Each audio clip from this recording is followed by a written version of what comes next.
Hello everyone, today you have joined the DT Creative Elk YouTube channel.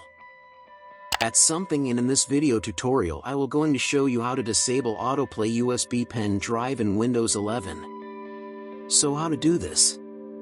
Let's get started. Before starting with the video, I will request you please subscribe my YouTube channel for more updates. So let's start. You guys go into your settings of your Windows. After doing the stack, click on a Bluetooth and devices. After being listed, click on AutoPlay. After doing this, set remove a device. You're gonna ask me every time. Memory cards. Select it. Ask me every time.